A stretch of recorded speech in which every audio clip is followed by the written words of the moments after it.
Hello, today we'll see about various of the JavaScript console methods. We all know about the console.log, but today we are going to observe what are the other methods of console. So we'll see one by one. So I'm using Visual Studio Code. You can use whatever ID which suits you. So here I'm starting from the very scratch. Let's create a file index.html and we'll write some of the HTML basic code. We are not going to use any styles as of now. And the second, I'm going to make app.js.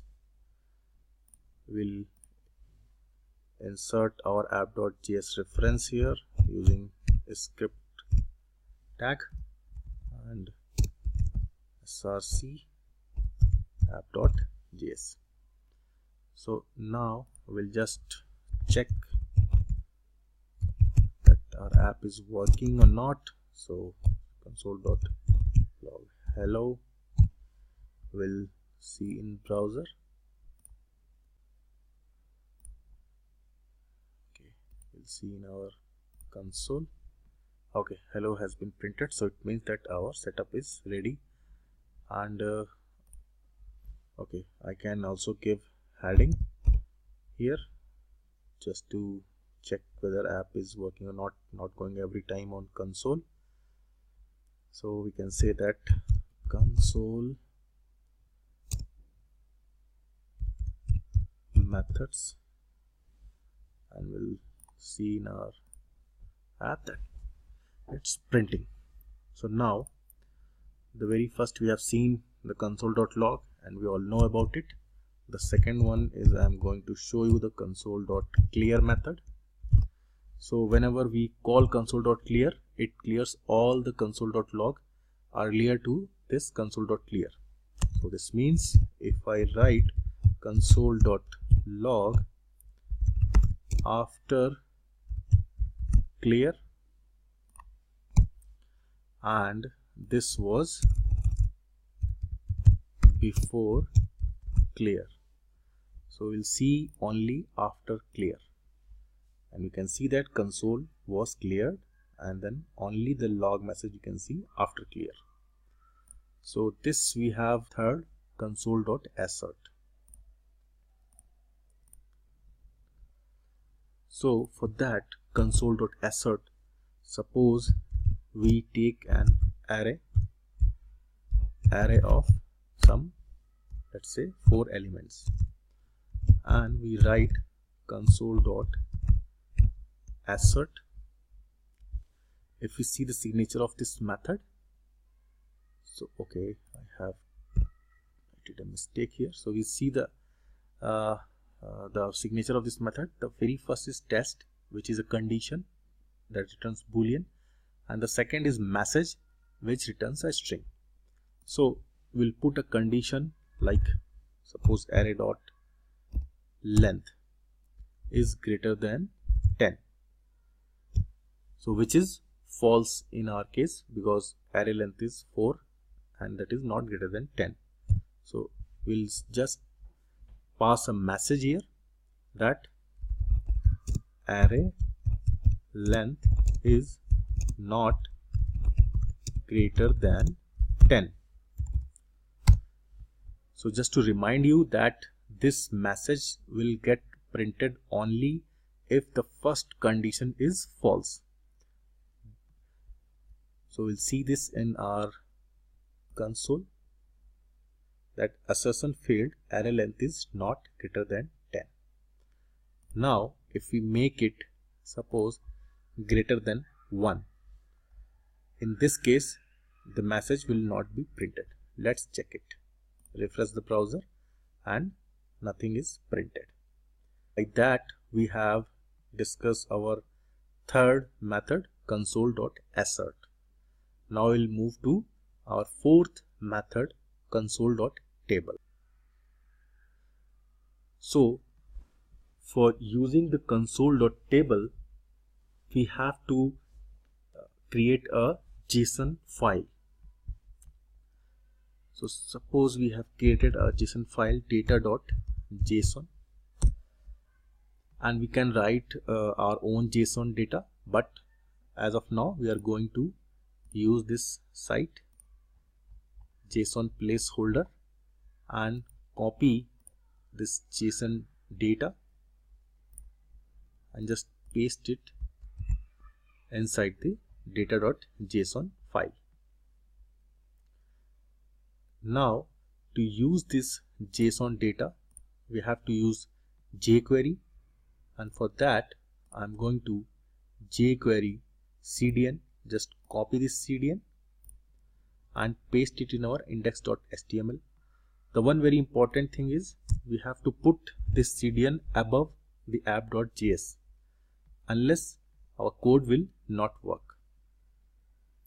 So now in our app.js I'm going to use this data.json using the jQuery.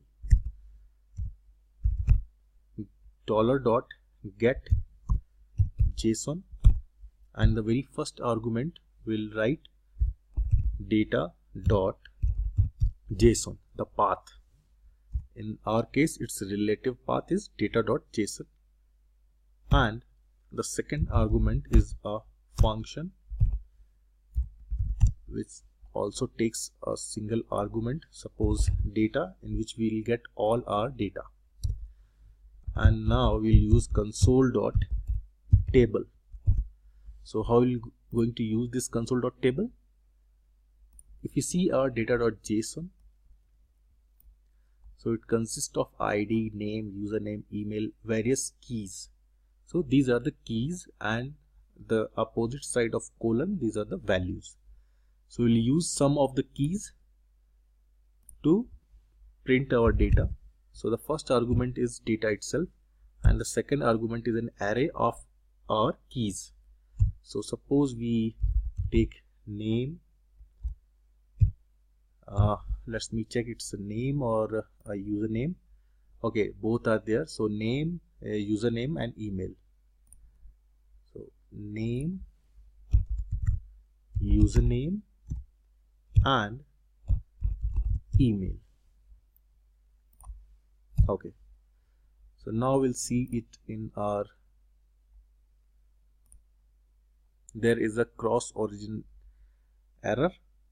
So now what we'll do to remove this error, we'll install our browser sync third-party module, and for that we have to first of all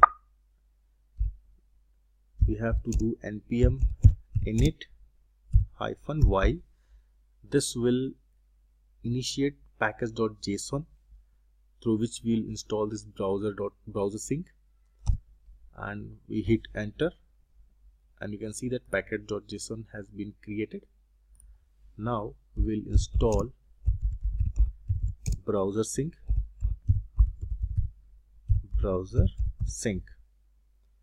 and we'll install it globally. For that we'll put a -g and press enter. As I already have installed, so I'm not going to install it again. Browser sync start and in a server mode. So when we press enter,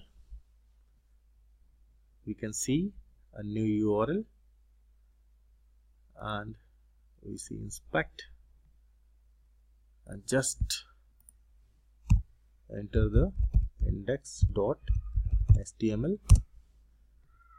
Okay, now here we can see, okay, so this is our data. We can see using console.table, you can see that how clear in tabular format we can see this data, the name, username and email, what we have in our data.json file. So it is also a very useful method for debugging JavaScript. And the second last is snippets. So I'm going to see what the snippet is. So if you go to our sources tab, you can see there are 3 tabs inside our sources tab, and the third one is snippet. So you can create any snippet using this plus icon of new snippet. So I have made a suppose console.table snippet where we have written this small code. So what is the use of this snippet? That it will remain in your browser memory unless and until you will uninstall it. So by this we can save our code inside the snippet. Okay, so the last one is colored logs. How will print colored logs? So for that, to print colored logs, we'll say console.log and %c, and now what the message we have to write, we can write suppose error in app, and as a second argument we have to write the style. So suppose we write color white and background color is red.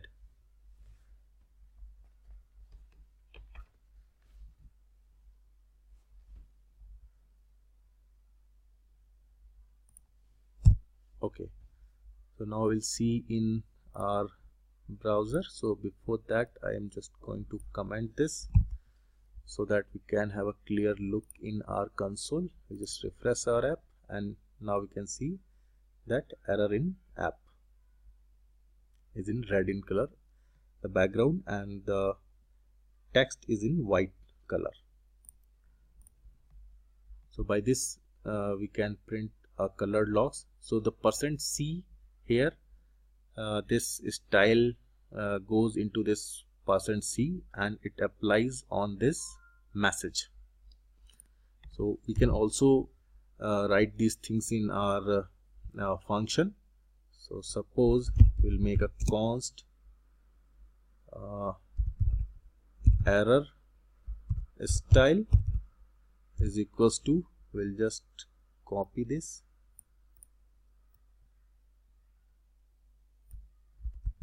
and paste here. Suppose we want to make it orange, and we write a function